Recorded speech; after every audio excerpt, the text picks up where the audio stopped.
अस्सलाम वालेकुम। आयशा अस्लान नावज में आपका खुशामदीद। नावल नेम मोहब्बत दिल का सजदा है। Writer name Nazia Rajput. किस्त number 4। Please like share subscribe करके लास्ट में जाएँ, हमें आपकी सपोर्ट की ज़रूरत है। Thank you so much. दिमाग में अभी भी आयजा की बातें गर्दिश कर रही थी, जिस पे से दुख हुआ। वो इतनी नातल्लुक और बेबस कैसे हो सकती है, बेहिस कैसे हो सकती है, यही सोचते हुए वो ड्रेसिंग टेबल के सामने आ खड़ी हुई थी। जैसे ही इसने अपना हाथ अपने कान के करीब लेके जाना चाहा, अचानक इसके कमरे की लाइट ऑफ हुई और तभी इसे अपनी कमर के गिर्द किसी की सख्त ग्रिफ का एहसास हुआ। किसी की इतनी जारहाना ग्रिफ, वो भी अपने कमर पे महसूस करके नवल कांप उठी थी। कौन हो तुम? जबकि मुकाबल के चेहरे पे एक खतरनाक मुस्कुराहट उभरी थी। इतनी भी क्या है ताबी है, अगर अभी बता दिया कि मैं कौन हूँ तो वो क्या क्या है ना, सस्पेंस खत्म हो जाएगा और मैं नहीं चाहता कि हमारी कहानी इतनी जल्दी सब कुछ मुकम्मल तौर पर वाज़िया हो जाए। देखो, तुम क्यों कर रहे हो मेरे साथ ऐसा? क्या बिगाड़ा है मैंने तुम्हारा? नमल के लहजे में खौफ महसूस करके यसान के चेहरे पे एक कमीन की मुस्कुराहट बिखर गई। नमल यसान की पुरतवज सांसें अपनी गर्दन पे महसूस करके अपनी आंखें सख्ती से मीच गई। मैंने अपनी 35 साल ज़िंदगी में इतना मुकम्मल हुस्न नहीं देखा नमल कुरैशी। तुम्हारी सज़ा यही है कि तुमने मुझ जैसे मर्द को बहकाने की कोशिश की है। जबकि नवल इसकी बातों में उलझ के रह गई कि इसने भला कब किसी को बहकाया है। और वैसे भी तुम्हारी तरफ से मेरे और भी कई हिसाब किताब निकलते हैं। इससे पहले नवल कुछ करती यसान ने नवल की मखसूस रख को दबाया और वो इसकी बाहों में झूल गई थी। नवल को अपने कंधे पर डालते हुए इसने अपना मोबाइल पॉकेट से निकाला था। हाँ रहमान, सुनो, कल सुबह ये खबर TV, Twitter, Facebook, Instagram, YouTube पे सबसे पहली फुर्सत में होनी चाहिए कि DIG रुहैल कुरैशी की सबसे छोटी बेटी नवल कुरैशी को किसी ने किडनैप कर लिया है और खुद एक पुलिस वाला होने की बजाय अपनी बेटी की हिफाजत ना कर सका। ओके सर, डन, समझे, काम हो गया। और यसान ने एक नज़र अपने कंधे पर डाली जहाँ वो दुश्मने जहाँ होश और हवा से बेगाना थी। हंसते हुए वसर को नफी में हिलाता हुआ इसे उठाए आगे की जानब बढ़ गया था। सुबह के वक्त आयशा की आंख खुद पे बोझ महसूस करके खुली थी और सारी आंखों में गुस्से के शरारे फूटने लगे थे, क्योंकि हम अपनी एक टांग आयशा की टांग पे रखे और अपना एक हाथ इसकी कमर में डाले और अपना मुंह आयशा की गर्दन में दिए सुकून से सो रहा था। हटो मुझसे वजनी शर्ट, यार क्या लड़की है ये, उठो वरना मेरा सांस बंद हो जाएगा। वो अपनी जानब से पूरी कोशिश कर रही थी, लेकिन बेसुध अरहम जो कि आयशा के साथ ही जाग चुका था, जानबूझ के तंग करा था। थक हार के जब इसे उम्मीद की कोई किरण नजर न आई तो इसकी हेजल आंखों में आंसू तैरने लगे और इससे पहले कि वो पलकों की बात तोड़ते अरहम ने अपने होंठों से इन आंसुओं को चुन लिया था और इसके इस अमल पर आयशा सख्त हो गई थी। तुम्हें किसी ने कहा कि मेरी आंखों पर जुल्म करो? अरहम ने आयशा को अब मुकम्मल अपनी गिरफ्त में लेते हुए कहा, जबकि अब आयशा नीचे और ऊपर अरहम था। ये तुम्हारी आंखें नहीं हैं, समझे, मेरी आंखें हैं। मेरा जो दिल करेगा वो करूँगी इनके साथ। ना जान, कल रात वाली बात भूल गई क्या मेरी? तुम मेरे वजूद की पूर पे अरहम खान अंसारी का हक है, तो तुम कैसे कह सकती हो कि ये आंखें तुम्हारी हैं जान? जबकि सच तो ये है कि तुम्हारे वजूद पे इतना हक नहीं है जितना मेरा है। अरहम ने खमार आलूद लहजे में कहते हुए एक शिद्दत पर अलम सा आयशा की गर्दन पे छोड़ा था और आयशा इसकी सरकत पे सटपटा के रह गई थी और इसकी गिरफ्त से निकलने की कोशिशें करने लगी थी, जो कि नामुमकिन सा था। दिल की धड़कन अलग ही तेजी पकड़े हुए थी। इससे पहले कि अरहम मजीद बहकता आयशा के अल्फाज ने हाल दिलाया था, घटिया नीच इंसान, हिम्मत कैसे हुई तुम्हारी मुझे छूने की? सिर्फ तुम्हारी वजह से मैं अपने डैड से बदतमीजी से बात की जानते हो, उन्होंने मेरी आज तक हर छोटी बड़ी ख्वाहिश पूरी की है, लेकिन मैंने क्या किया? इनके साथ हर ताल्लुक रिश्ता ख़त्म कराई और वो भी सिर्फ तुम्हारी वजह से। मैंने कहा था इनसे कि ये मत करे ऐसा, तुम ये शादी मुझसे सिर्फ बदला लेने के लिए कर रही हो, लेकिन नहीं, न जाने तुमने इन्हें ऐसा क्या गोल के पिलाया कि बेटी झूठी और तुम सच्चे लगने लगे। बस बहुत कली बकवास तुमने आयशा। अब मेरी सुनो, जानती हो मेरी वजह से नहीं, तुम्हारी अपनी वजह से ये सब हुआ है। चलो मान लिया मैंने बदले में आके शादी की, लेकिन मैंने तुम्हें कब तुम्हारे घर वालों से तुम्हें दूर किया? हाँ, कब कहा तुमसे कि अंकल से बदतमीजी से पेश आओ? ये सरासरी तुम्हारी जिद्दी तबीयत और खुद सरी का नतीजा है जो तुम भुगत रही हो, समझी? तुम अब चुपचाप उठो, फ्रेश हो और नाश्ता करके मेडिसिन लो। वो इसके ऊपर से हटते हुए बोला था, मुझे नहीं करना नाश्ता। वो आयशा, चलो निकलो तुम यहाँ से, जब से मेरी ज़िंदगी में आए हो ज़िंदगी बर्बाद करके रखती है मेरी। आयशा गुस्से से उठती हुई वॉशरूम की जानब जाते हुए बोली। इससे पहले कि वो वॉशरूम में कदम रखती अरहम की एक जिस्म इस तक पहुँच चुका था और इसे सख्ती से दबार से पिन किया था, दोनों बाजुओं इसके तरफ में रखते हुए। पहली और आखिरी बार समझा रहा हूँ कि आइंदा के बाद से मुझसे बदतमीजी से पेश मत आना, मुझे तुम नहीं आप कह के मुखातब करना, और अगर मैंने तुम्हें कोई ऊट पटंग हरकत करते हुए देखा ना, तो फिर जो हरकतें मैं करूँगा ना, यकीनन ना वो तुम्हें पसंद आएगी ना तुम बर्दाश्त कर सकोगी। और आइंदा के बाद मेरे सामने ज़बान तुम कम मत चलाओगी। Got it? वो इसे वार्निंग देता हुआ बोला। बात करते वक्त इसका चेहरा इससे 1 इंच के पास ले पाता, जबकि आयशा का दिल कानों में धड़क रहा था। इसकी इतनी सी गुर्बत बर्दाश्त करना इसके लिए मुश्किल था। समझ आई बात। और हमने इसकी हेजल आंखों में कहा, जिनमें हमेशा इसे अपना आप डूबता हुआ महसूस होता था। जी आ गई। आयशा कह के फ़ौरन जान छुड़ानी चाहिए थी, लेकिन अरहम का फिलहाल इसे छोड़ने का कोई मूड ना था। क्या कह रहे हैं, प्लीज़ पीछे हटे, मुझे भूख लगी है। अरहम जो कि आयशा की गर्दन में मुंह दिए इसकी खुशबू अपने अंदर उतारने में मसरूफ था, इसने अपना चेहरा इसके सामने किया। क्या कहा तुमने कि भूख लगी है, जबकि अभी तक तो तुम नाश्ते करने से मना कर रही थी मैडम। अरहम ने इसके चेहरे के तासुरात झाड़ते हुए कहा, जो कि इसकी ज़रा सी गुर्बत में लहू रंग जैसा हो गया था। हाँ ना, अब लगी हुई है, प्लीज छोड़े मुझे, आयशा ने अपनी लरसती पलकों के साथ कहा। और अरहम इसकी उठती गिरती पलकों का रक्स देख के महबत रह गया था। इससे पहले कि वो मजीद कोई पेश रफ्त करता, आयशा इसको धक्का देते हुए वॉशरूम में जा बंद हुई थी, जबकि अरहम मुस्कुराते हुए अपने सर के बालों में अपना हाथ फेंक के रह गया था। नमल की आंख सुबह 7 बजे जाके खुली थी। इसका सर बारी बारी सा हो रहा था। रात का मंजर याद करते हुए फ़ौरन से बेड से उठी थी। और एक कुशादा कमरा था जहाँ ग्रे और वाइट कलर का पेंट हुआ था, जहाँ की एक जहाजी साइज बेड भी मौजूद था। ड्रेसिंग के सामने वार्डरोब और साथ ही वॉशरूम था। इसकी आंखों से बेख्तियार आंसू निकले थे। न जाने वो कौन था और इसे क्यों उठा लाया था। राहिल और बहाजरा का सोच सोच इसकी जान निकली जा रही थी कि न जाने इस सब के बाद क्या हाल होगा इनका। इस महलनुमा कमरे में रहकर इसको घुटन हो रही थी। वो इधर से उधर टह रही थी, अपनी उंगलियां मरोड़ रही थी, ये जाने बिना कि कोई वो किसी नज़रों के हसार में है। अचानक ही कोई दरवाज़ा खोल के अंदर आया। मैम, मेरे नाश्ते की ट्रे धकेलती हुई अंदर आई थी। ये नाश्ता सर ने भेजा है, कह रहे हैं नाश्ता करके मेडिसिन खा ले, दवा हो जाओ तुम भी, और अपने इस सर को भी बता दो कि मैं एक नवाला भी नहीं खाऊंगी, मुझे मेरे घर जाना है। क्यों कैद करके रखा है मुझे यहाँ, आखिर किस बात की सजा दे रहा है वो मुझे। नमल अब की बार बफरी हुई शेरनी की तरह दौड़ी थी, जबकि जिजान इसके गुस्सा होने पे मुस्कुरा दिया था। मैम प्लीज़ यूँ ना करें, सर ने देख लिया तो बहुत गुस्सा करेंगे, आप प्लीज़ नाश्ता कर लें। मैंने तुम्हें क्या क्या कहा, एक बात की हुई बात समझ नहीं आती क्या। जाओ यहाँ से। इससे पहले कि मेड कुछ और बोलती जिजान वहाँ आ गया था। तुम जाओ यहाँ से, मैं देख लूँगा सब। मेड सर को इस बात में हिलाती अपनी जान बचाती हुई बाहर की जाना बाकी थी, जबकि नमल इस शख्स का चेहरा देखना चाहती थी जो इसका ध्यान लेने पे तुला था। न जाने क्या चाहता था वो इससे। वो पलटा था और इसे लगा था वक्त रुक सा गया है। इसे अपनी आंखों पे यकीन नहीं आ रहा था, वो शख्स इसके साथ ऐसा कैसे कर सकता था भला, जिससे इसने तब से मोहब्बत की थी जब से वो खुद मोहब्बत से नावाकिफ थी। यज़दान लाशरी, हाँ ठीक कहा तुमने, यज़दान लाशरी। क्यों लाए हो मुझे यहाँ। अब की बार नमल की आंखें सबसे लाल हो चुकी थी। यज़दान कदम ब कदम चलता इसके करीब आया। क्यों लाया हूँ, इसलिए लाया हूँ, किस वजह से लाया हूँ, या मेरा क्या मकसद है मेरा तुम्हें यहाँ लाने का, ये मैं तुम्हें बताऊँगा, लेकिन वक्त आने पर। अब चुपचाप ये नाश्ता खत्म करो जल्दी से, इसने अपनी पूरी आंखें इसकी आंखों में डालते हुए कहा था, जो इस वक्त लाल अंगारा हुई थी। इसे अपना आप इसकी आंखों में डूबता हुआ ही महसूस हुआ था। नहीं, मुझे नहीं करना नाश्ता, घर जाना है मुझे, घर जाना है तुम्हें। हाँ, नमल की बात पे चाल उठ के आया था और वो दौड़ा था, जिस पर नमल को अपने कान के पर्दे फटते हुए महसूस हुए थे। बहुत शौक है ना तो बहुत शौक है ना तो देखो। ये जान सामने दीवार पे लगी टीवी ऑन किया था और न्यूज़ चैनल लगाया और ब्रेकिंग न्यूज़ देख के तो नमल के उसान ही खता हो गए थे। वो अपनी जगह से लटखड़ाई थी। नाजरीन, आपको आज की अहम खबर से आगाह करते हैं। DIG की बेटी नमल कुरैशी का कल रात ही किडनैप हो गया है। तफसीलात के मुताबिक अभी तक इनका कोई सुराग नहीं मिला है और इस सब का जिम्मेदार DIG राहिल कुरैशी को ठहराया जा रहा है, जो खुद एक होनहार और काबिल पुलिस ऑफिसर होने के बजाय भी अपनी बेटी का दफा न कर सके। नमल की आंखों से आंसू बहल बहल के निकल रहे थे। वो सोच भी नहीं सकती थी कि इसका साथ ऐसा हो सकता है। वो दीवार से लगे नीचे ही बैठती चली गई थी। क्या चाहा था इसने और क्या मिला इसे। इसने ऐसा कभी नहीं चाहता कि यज़ान से यूँ मिले जब वो ज़माने पे भर में नशर हो चुकी थी। यज़ान मौत से टीवी ऑफ करता इसके पास चलाया था और इसके करीब ही नीचे बैठा था। अचानक ही बेसख्ता इसका हाथ इसके गालों पे गया था और इसके आंसू साफ करने लगा था। इसके आंसू इसे बेबस कर रहे थे। वो लड़की इसके लिए सरापा इम्तिहान बनी हुई थी। इसका लम्स अपने चेहरे पे महसूस करते इसने बुरी तरह इसका हाथ झटका था, जो यज़ान जो तैश चला गया था।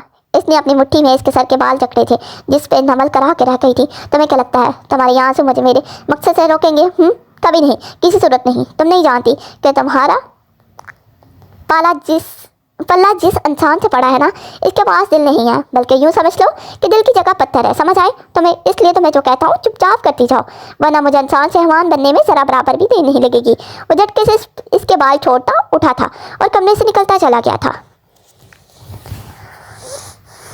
राहिल और हाजरा को जब से नमल की किडनैपिंग होने की खबर मिली थी, घर में गोया कहराम मच गया था और यही सही कसर सुबह की ब्रेकिंग न्यूज़ ने पूरी कर दी थी। हाजरा का रो रो के बुरा हाल था, जबकि राहिल भी अभी तक सदमे में थे। अरमगलान तैश के हमारे घर से निकल गया था। इसके दिल और दिमाग में इस वक्त एक जंग छिड़ी हुई थी। वो जान चुका था कि नवल कहाँ है, ये भी जानता था इसकी बहन का नाम उछाला गया है। अगर इसे वापस भी ले आए तब भी लोगों की बातों का, इनके तंज का क्या जवाब देगा, इनके मुंह कैसे बंद करवाएगा, क्योंकि औरत अगर घर से एक दफ़ा निकल जाए तो माशरा दोबारा इसे कतई कबूल नहीं करता। लिहाजा अरमगलान बदले की आँख में जल रहा था। यकायक अचानक ही इसे एक ख्याल आया था। इसकी लाल होती आंखों के सामने वही डरी सहमी हिन्नी जैसी आंखें लहराई थी। आयशा कुरैशी होके बाहर निकली थी तो सामने ही अरहम को खड़े पाया था, जो इसे ही देखने में मसरूफ था। क्या घूर क्यों रहे हो? आयशा ने आईब्रोज का के पूछा। क्यों नहीं घूर सकता? क्या बीवी घूर नहीं सकता क्या? बीवी हो मेरी? जी हाँ बीवी तो हूँ, लेकिन ज़बरदस्ती की। चलो ज़बरदस्ती की ही सही, बीवी तो हो ना। बहुत ही कोई डीठ इंसान हो तुम तो, आयशा ने अरहम को घूरते हुए कहा, जो कि मुस्कुरा रहा था। चलो नीचे नाश्ता करें, भूख लगी है मुझे। अरहम बामुश्किल इसे क़यामत खेज सरापे से नजरें चुराते हुए इसका बाजू पकड़े बाहर निकल गया था। नाश्ते से फरागत हासिल करते ही वो आयशा की जाना मतवजा हुआ था। आयशा अभी मुझे ऑफिस के लिए लेट हो रहा है, इसलिए तुम्हारे लिए ऑफिस से वापसी पे मैं खुद शॉपिंग करता हूँ। हुआ आऊँगा, ठीक है? क्या मतलब? तुमने कहा था तुम मुझे साथ ले जाओगे और अब एक ज़बान ही नहीं है तुम्हारी तो।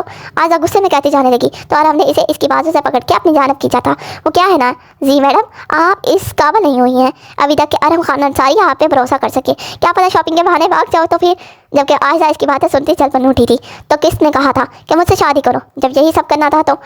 अब की बार आयशा ने गुस्से में कहा था, जिस पर अरहम ने इसकी बाजू पे दबाव बढ़ाया था, जिसकी वजह से इसके मुंह से सिसकी निकली थी। मैं लास्ट टाइम कह रहा हूँ कि मुझसे तमीज़ से पेश आना, और हाँ आज इनका खाना तुम अपने हाथों से बनाओगी मेरे लिए, समझ गई? पहले तो इसने ना करना चाहिए, लेकिन इसके खुराफाती दिमाग ने इसको ऐसा करने से रोका था और इसने सब कुछ बात में हिलाया था। ये जान बाहर लॉन में मौजूद था। अंदर जो वो गुस्सा नवल पे उतार आया था, वो ऐसा करना नहीं चाहता था, इसे दुख नहीं देना चाहता था, लेकिन ये भी नहीं बोल सकता था कि वो आखिर किसकी बेटी है। वो अपनी सोच में महफूज था कि यकायक रमजान की आवाज़ गूंजी थी। सर बोलो सर, वो एक्चुअली बात करनी ही थी आपसे कुछ। कहो, सुन रहा हूँ। वो सर दरअसल मैं कहना चाहता हूँ कि आप नवल बहन से शादी कर लें। व्हाट? दिमाग ख़राब हो गया तुम्हारा क्या? सर मेरी बात को और तहम्मुल से सुनिए। सबसे पहले तो आप एक सियासतदान हैं, चंद ही दिन में इलेक्शन होने वाले हैं और इंशाल्लाह जीत हमारी ही होगी। लेकिन आपको पता है आप जीत गए तो क्या होगा? क्या? यज़ान ने आईब्रोज काटते हुए कहा। सर मीडिया वाले इस बात को हर जगह सोशल मीडिया और टीवी पे बहुत उछालेंगे कि ये लड़की कौन है आपके घर में जो बिना किसी वजह और रिश्ते के तहत रह रही है। इसलिए, और दूसरी बात, अगर DIG रुहेल कुरैशी भी यहाँ आ गया ना, अपनी बेटी होगी तो वो आपकी बीवी होगी। आपकी मर्जी के खिलाफ कैसे जाएगी? वाह भाई वाह रहमान यार, तुम तो बड़े काम के आदमी हो। मैंने तो ऐसा कुछ सोचा ही ना था, बल्कि ठीक कहा तुमने, मैं ऐसा ही करता हूँ। तुम एक काम करो, 2 घंटे तक निकाह ख्वाह का इंतजाम करो और ड्राइवर को मेरे पास भेजो। ओके सर, रहमान ने बात खत्म करते हुए कहा था। नवल जो कि बेड पे सिमट के बैठी थी, दरवाज़ा खुलने की आवाज़ पर चौंकी थी। ये जाने अंदर आते कुछ शॉपिंग बैग्स बेड पे रखे थे और नवल के करीब आकर खड़ा हुआ था, जो कि इस वक्त काफ़ी क्यूट लग रही थी। आंखें रोने की वजह से लाल फूली हुई गालें और इन सब पे लंबी दराज पलकें। ये बैग्स मैंने कहा के लिए रेडी होने के लिए सामान है, जल्दी से रेडी हो जाओ। अभी एक ब्यूटिशियन आती है और वो रेडी करेगी तुम्हें। व्हाट? ये क्या बकवास है? मैं हर किसी आप जैसे इंसान से निकाह नहीं करूँगी, समझे आप? गुस्से की शिद्दत से इसका चेहरा लाल हुआ रहा था। वो उठी थी और बेड से और बाहर की जाना रुक किया था कि यज़ान इसकी राह में हायल हो गया था। कैसा इंसान हूँ मैं? उसने अपनी बुरी आंखें इसकी लाल अंगारा होती आंखों में डालते हुए कहा। आप एक गिरे हुए खुद परस्त, खुद गर्ज और निहायत ही घटिया इंसान हैं। इसके मुँह से अपने लिए फूल तड़कते देख इसने एक जिस्म में इसके बाजू से पकड़ के अपनी जानब खींचा था और इसकी कान की लू सख्ती से अपनी दादों तले दबाया था कि इसके मुंह से सिसकारी निकली थी। इसके कान में झुकते हुए सरगोशी नुमा आवाज़ में मगर चबा के कहा था, अगर तुम चाहती हो कि तुम्हारे बाप को कुछ ना हो, वो जिंदा रहे, तो तैयार हो जाओ आराम से निकाह के लिए, वरना तुम्हें यकीन करने का मुझे कोई दुख नहीं होगा। नवल कुरैशी ऐसे खुद से दूर धकेलते हुए बाहर की जाना बढ़ गया था, जबकि नवल अब की बार फुट के रो दी थी। आयशा ने मेरे से अरहम का फेवरेट खाना पूछ के अरहम की फेवरेट चिकन मैकरोनी तैयार की थी। इसे ये बनानी आती थी बस, क्योंकि वो घर पे भी कभी कभार चाइनीज़ इटालियन बेकिंग कर लेती थी। लेकिन इस दफ़ा इसने मैकरोनी में लाल मिर्च हद से ज़्यादा ऐड की थी, क्योंकि वो अरहम का दिमाग ठिकाने लगाने का इरादा रखती थी। अरहम रूम में दाखिल हुआ था तो इसे आयशा सामने ही बेड पे पड़ी दिखाई दी थी। अरहम ने सारे शॉपिंग बैग्स बेड पे रखे थे। ये सब देख लो, तुम्हारी ज़रूरत की चीज़ें हैं, अगर कोई कमी पेशी रह गई तो बता देना, मैं वो भी नेक्स्ट टाइम लेता आऊँगा। और अभी तुम कपड़े चेंज कर लो, कब से एक ही ड्रेस में घूम रही हो? मुस्कुरा के कहता वो शॉवर लेने जा चुका था। आयशा ने एक एक करके सब बैग्स देखे थे, जिसमें कपड़े, सैंडल्स, ज्वेलरी, मेकअप का सारा सामान मौजूद था। Not bad. इस लंगूर की चॉइस इतनी बुरी भी नहीं है। वैसे वो खुद से कहती चेंज करने वार्डरोब की जानब चल रही थी। इसने ब्लैक कलर की शॉर्ट फ्रॉक के नीचे ब्लैक कलर की ही कैपरी जेब पहन की थी, साथ ही रेड कलर का दुपट्टा लिया था, बालों को खुला छोड़े अब वो आंखों में काजल डाल रही थी। हेजल आंखों में काजल तो कमाल ही लग रहा था, साथ ही रेड कलर की लिपस्टिक लगाई थी। वो अभी अपने काम में मसरूफ थी कि आराम शॉवर लेके बाहर आया था। इसे तब पता चला जब वो आईने में फुर्सत से इसे ही देख रहा था। इसे शर्टलेस देख के आयशा ने फौरन चेहरा नीचे कर लिया। ओहो, ऐसी भी क्या शर्म, अब अपने ही शौहर से वो भी जितनी दफ़ा देखो आराम सुकून से तुम्हारा ही हूँ। वो मजीद इसके करीब होते हुए कहने लगा था कि आयशा बोली थी, जी नहीं, मैंने आपके जैसे बेशर्मी में PhD नहीं कर रखी है। वो कहते हुए नीचे की जाना भागी थी, जबकि इसकी फिरती से पे अरहम मुस्कुराया था। वाइट और गोल्डन कलर के शरारे में वीरान लाल आंखों में बस एक काजल की लकीर, होंठों पे लाल रंग और माथे पे एक छोटी सी बिंदिया लगाए, कानों में बड़े बड़े आवेज़ें पहनी, वो हुस्न की देवी लग रही थी। इसने ऐसा कभी नहीं चाहा था कि ये जान इसको यूँ मिले, और अब जब वो इसका मुजरम था, इसने तो इतनी नफरत पहले कभी ना सही थी। इसने तो इसकी रूह से भी मोहब्बत की थी, और इसने क्या किया था, इसकी इसी रूह को जख्मी किया था। इसके होंठों पे नचाते हुए एक अजियत भरी मुस्कान आई थी। काजी साहब की आवाज़ ने इसको तमाम तर सोचों से आज़ाद किया था। नमल कुरैशी वल्द राहिल कुरैशी, आपका निकाह यज़ान लाशरी वल्द अमरान लाशरी बायवस हक मेहर 50 लाख रुपए तक पाया है, क्या आपको कबूल है? नमल ने एक नज़र उठा के इस जालिम को देखा जिसको इसने हमेशा चाहा था, लेकिन ये सब ऐसे हो इसने ऐसा तो कभी ना चाहा था। यज़ान ने अपनी बुरी आंखें इसकी लाल होती आंखों में गाड़ी थी, गोया इसे आंखों के जरिए से वॉर्न कर रहा था। जी कबूल है, 3 मरतबा कह के वो हर सफ़े पे अपने साइन करते हुए अपने सारे इख्तियार इसको सौंपती चली गई थी। वो कमरे में दाखिल हुआ था जहाँ वो इसकी तवक्का के मुताबिक रोने का शुगर फरमा रही थी। उठो, चलो खाना खा लो, सुबह से कुछ नहीं खाया था तुमने। यज़ान ने अपना कोट उतारते हुए सोफे पे बेतरतीबी से फेंकते हुए कहा था, जिस पे नमल चिढ़ गई थी। नहीं खाना मुझे, मेरे सवालों का जवाब चाहिए। क्यों कर रहे हो मेरे साथ ऐसा? मेरे साथ प्लीज़ मुझे मेरे घर छोड़ जाने दे, नमल हिचकियों से रोते हुए बोली थी, जबकि हिजान से इसके रोने पे गुस्सा हुआ था। कौन से घर जाना है तुमने नमल बीबी? हाँ, वो घर जहाँ अब तुम्हें कोई रखने को राजी नहीं होगा। सुबह न्यूज़ नहीं देखी थी क्या तुमने? हिजान ने तनशा मुस्कुराते हुए कहा था, जबकि नमल ने बीगी आंखों से इसकी आंखों में देखा था, और वो न्यूज़ TV पे चलाने वाले और कोई नहीं, मैं ही हूँ। हिजान इसके चेहरे पर कुछ खोजना चाह रहा था। वो पागली तो हो गई थी इसकी बात सुन के। वो तो इसे अपना मुहाफिज मानती थी, जबकि वही इसकी इज्जत का लुटेरा निकला था। इसका रोम रोम इस वक्त काम रहा था, इस वक्त ये सोच के कि वो इससे मोहब्बत करके कितना बड़ा गुनाह कर चुकी है। और तुमने कहा था कि तुमने क्या बिगाड़ा है मेरा, तो सुनो नमल कुरैशी, तुमने नहीं, तुम्हारे इस बाप ने मुझे अपने इस 2 कौड़ी के पुलिस स्टेशन में सबके सामने बेइज्जत करके निकाला था। ये है तुम्हारा कसूर, तुम इसकी बेटी हो, यह है तुम्हारा कसूर। अब की बार ये जान दहाड़ा था, जबकि नमल की सोचने समझने की सलाहियत मफलूज होकर रह गई थी। तुम्हें महज बदले की खातिर अपनाया है। मैं चाहता तो तुम्हारे बाप को जान से भी मार सकता था, लेकिन फिर मैंने सोचा कि अक्सर कहते हैं कि बेटी बाप के जिगर का टुकड़ा होती है, तो जब जिगर को छन्नी लहू लहान किया जाए तो सोचो कितनी तकलीफ होगी। वही तकलीफ तुम्हारे बाप के चेहरे पे देख सुकून मिलेगा मुझे, जब वो शर्मिंदगी से अपना मुंह छुपाता भी देखा। यज़ान ने कहकर लगाते हुए कहा, जबकि नमल को तो कुछ सुनाई ही नहीं दे रहा था। यकजक इसने अपना हाथ अपने दिल पे रखा था कि अब अजियत बर्दाश्त करना इसके लिए नामुमकिन सा हो गया था। इससे पहले कि वो ज़मीन बोस होती, यज़ान ने फ़ौरन बढ़ के इसको थाम लिया था, जो होश और खुद से बेगाना इसकी बाहों में झूल गई थी। नमल उठो, क्या हो गया तुम्हें यार? यज़ान ने परेशानी से इसका चेहरा थपथपाया था। बेशक इसको तकलीफ में देख के वो खुद भी बेचैन हो जाता था, लेकिन अपनी बेइज्जती वो नहीं भूला था आज भी। ओहो, इसकी तो नब्ज़ भी बहुत स्लो चल रही है। अब इसे तफ्तीश ने आ घेरा था, लिहाजा इसे बेड पे लटाते इसने अपने दोस्त साद को कॉल की थी, जो कि डॉक्टर भी था। डॉक्टर साद ने चेकअप किया और गोया हुआ, तेरा दिमाग ठीक है यज़ान? यार तू इतना जालिम कैसा हो सकता है कि तुझे अपनी ही बीवी की कंडीशन नहीं पता? जबकि यज़ान ने सवालिया नज़रों से इसे देखा था, जैसे कह रहा हो मुझे क्या पता कि क्या हुआ है। भाभी को हार्ट प्रॉब्लम है, मतलब कि इनका दिल बहुत कमज़ोर है, और तूने ऐसा किया, क्या कहा कि ये इस हद तक भाभी ने स्ट्रेस ले लिया? वो तो शुक्र करके ये बच गई हैं, इनको हार्ट अटैक भी हो सकता था। जबकि यज़ान का लहजा बर्फ़ की तरह अब भी सर था, लेकिन दिल में तो फिक्र थी। देख यज़ान, भाभी की कंडीशन काफ़ी सीरियस है, इनका इलाज घर में नहीं किया जा सकता, लिहाजा तू इनको हॉस्पिटल एडमिट करा दे, वहाँ इनकी प्रॉपर केयर की जाएगी। तो इससे किसी ने पूछा, इसलिए तू तो मत बोल, जितना कह रहा हूँ इतना कर, मेरे फार्म हाउस में ही जो करना है सब कर। और हाँ, याद रखना कि ये मुझे ज़िंदा चाहिए, क्यों इसको इतनी आसानी मौत में देना नहीं चाहता हूँ, समझ गया? अब निकल जा यहाँ से, यज़ान ने बेबसी की हद पार करते हुए कहा था, जबकि साथ इसके पीठ पे एक मुक्का मारते हुए वहाँ से वॉकआउट कर गया था। अरहम खाने की टेबल पे बैठा था। मेयर ने इसे सर्व किया था। वो जानता था कि खाना आयशा ने ही बनाया है। इसे भूख ही लगी थी, इसलिए फ़ौरन खाने लगा था। लेकिन ये क्या, पहला नवाला खाते ही इसे महसूस हुआ कि जैसे किसी ने इसके अंदर आग लगा दी हो। वो आयशा की गिरफ्तारी को जान चुका था, लेकिन जब्त करता खाता रहा। जबकि आयशा ने डरते और हैरान होते इसका चेहरा देखा था कि वो क्यों खा रहा है।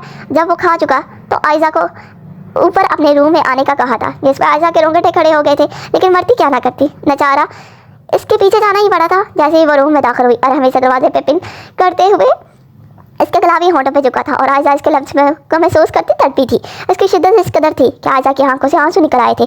जब इससे मजीद बर्दाश्त ना हुआ तो वो इसके सीने पे मुक्के मारती से खुद से दूर करने लगी थी। लेकिन आज वो इसकी जाने लेने के दर पे था।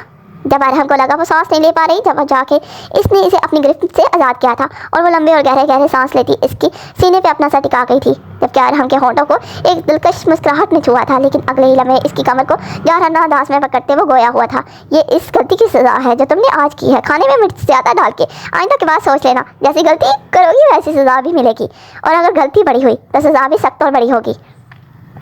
अरहम कमारी खेस बातों का मतलब समझते वो फ़ौरन वॉशरूम में जा बंद हुई थी और वही इसकी फुर्ती पर अरहम का एक दिलकश कहका गूंजा था। आहिस्ता आहिस्ता इसने अपनी गहरी लाल आंखें वाकी थी। इसने एक नज़र खड़ी घड़ी की जानब देखा जो इस वक्त 10 बजा रही थी। इसे सर में शदीद दर्द महसूस हो रहा था। यकजक इसकी नज़र सामने ही सोफे पर सोई यजान पर पड़ी थी, जो कि अब इसकी पुरतपश नज़रों से जाग चुका था। अरे नमल, तुम्हें होश आ गया? कैसी हो अब? कैसा फील कर रही हो अब? वो इसका चेहरा थामते पूछने लगा, जबकि नमल इसके बदलते रवैयों पर हैरान सी थी। ठीक हूँ, लेकिन आपने मानने में कोई कसर नहीं छोड़ी थी। इसकी बात को नज़रअंदाज करता वो नीचे किचन में गया था। इसके लिए दूध नीम गर्म करके साथ ही कुकीज़ रख के और पैनाडोल की टैबलेट्स ट्रे में रख के लाया था। चलो उठो नमल, चेंज करो, फिर दूध भी पी के मेडिसिन लेके सो जाना। नमल ने कहर बरसाती नज़रों से घूरा था, लेकिन इस टाइम इसमें बहस करने की मजीद हिम्मत ना थी। इसलिए अपनी शर्ट और ट्राउज़र लेते वो वॉशरूम में घुस गई थी। 10 मिनट के बाद वो बाहर आई थी तो यज़ान बेड पे इसके सामने ट्रे लेके बैठा था। कुकी को दूध में दबा के इसके मुंह के सामने किया। इसके गूंजने पे नाचार इसे मुंह खोलना पड़ा था, लेकिन साथ ही कई आंसू पलकों की बाहर तोड़ के बह निकले थे। दर्द मेरे ये आंखों से बहते हैं, चुप हो जबान तो ये दिल से कहते हैं। कैसी उलझने हैं, कैसी छाई बेबसी, ख्वाब सारे टूटे टूटे रूठी बेखुशी किस्मत ने ऐसा गम दिया हमको, ऐसा हमदम दिया आंखों को जिसने नम दिया। ये दिल दर्दों से बेबरा रहा तो ही रास्ता दिखा। सोनी मन की कलियां हैं, दूर तक अंधेरा है, इन पराए लोगों में कोई भी न मेरा है। जीने भी नहीं देते ऐसे जख्म खाए हैं, रोग जिंदगी के सारे हमने खुद लगाए हैं। वही जानता है जिसके दिल पे है लगी।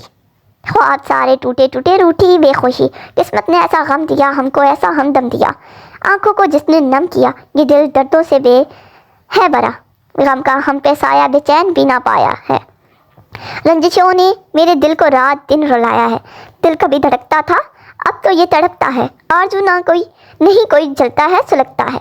वक्त ऐसा आएगा सोचा था न कभी, ख्वाब सारे टूटे टूटे रूठी है खुशी। किस्मत ने ऐसा गम हमको, ऐसा हमदम दिया आंखों को जिसने नम दिया। ये दिल दर्दों से बे है बरा। आशा की सुबह ही यज़ान से बात हो गई थी कि काम की फुर्सत मसरूफियत की वजह से वो घर नहीं आ पा रहा था। वो इसे मिस कर रही थी, लेकिन इसने इसे कहा था कि वो किसी भी टाइम अचानक आके इसे सरप्राइज़ करेगा, जिस पर आशा खुशी खुशी मान गई थी, क्योंकि वो यज़ान की लाडली छोटी बहन थी। यज़ान इसकी नाराज़गी कहाँ अफोर्ड कर सकता था। रात को खाना खाते वो बोर हो रही थी, इसलिए टीवी लगा के बैठ गई थी। इसने काफ़ी दिन नवल को मैसेजेस किए थे कि वो कहाँ होती है। वो इसकी बेस्ट फ्रेंड थी, लिहाजा वो अब इसे मिस कर रही थी। आशा अभी भी इस बात से लाइलम थी कि नवल का किडनैप हो चुका है। ना ही इसने टीवी पे किसी किस्म की न्यूज़ देखी थी। टीवी देखते हुए इसे नींद आ गई थी, लिहाजा वो उठ के ऊपर अपने कमरे रूम की जानब चलती थी। रूम में आने के बाद वो वॉशरूम गई थी। थोड़ी देर बाद वो बाहर आई तो इसे अपने कमरे में किसी की आहट सुनाई दी थी। वो अब रूम में अंधेरा भी था। हालांकि जब वो ऊपर आई थी तब तो इसने खुद लाइट ऑन की थी। तो फिर कौन हो सकता था? ये सोच के इसके अंदर खौफ की लहर दौड़ गई थी। कौन भाई, क्या ये आप है? मैं पूछती हूँ कौन है वहाँ? इससे पहले कि वो हाथ बढ़ा के साइड लैम्प ऑन करती किसी ने झटके से इसकी बाजू को अपनी आहनी गिरफ्त में लिया और इसे बेड पे धक्का दिया था। अपनी गर्दन कान की लोह पे किसी की पुरतपश सांसें महसूस करते वो जी जान से कांपी थी। तुम्हारा दिल तुम्हारा दुश्मन, your heart is your enemy. नहीं, मैं आपको नहीं जानती, खौफ के ज़रिए असर वो हकलाते हुए बोली, मगर मैं जानता हूँ कि तुम कौन हो आयशा लाशरी। अपना नाम इसके मुंह से सुन के इसकी रही सही हिम्मत भी हवा थी। कौन हो आखिर तुम? मैं कौन हूँ इससे तुम्हें कोई फ़र्क नहीं पड़ना चाहिए। बस इतना याद रखो कि तुम्हारा खैर ख्वाह नहीं हूँ मैं। आइश कहते हुए उसने इसकी कान की लू को इतनी सख्ती से काटा था कि इसकी चीख बुलंद हुई थी। इसकी हद दर्जा कुर्बत के बायस इसका जिस्म हौले हौले लरस रहा था। इसके लहजे की हकलाते इसका लरसना वो बआसानी महसूस कर सकता था। एक तो जालिम का दहमकता लहजा और इस पर सितम ये कि इसकी कुर्बत वो पसीना पसीना हो गई थी। तुम्हारी रूह को जख्मी करना चाहता हूँ मैं। I want to hurt your soul. अल्फाज थे या तीर जो इसके अपने सीने में चिपटे हुए महसूस हुए थे। खौफ से इसकी आंखों से टप आंसू बहने लगे थे जिसका मुकाबल बआसानी महसूस कर सकता था। शी हे ये क्या इन्वेस्टमेंट कॉल। हे लिटिल कॉल, ये आंसू बचा के रखो क्योंकि ये आगे जाके तुम्हारी बहुत काम आने वाले हैं। कहते इसने इसकी गर्दन पे अपने दांत काढ़े थे।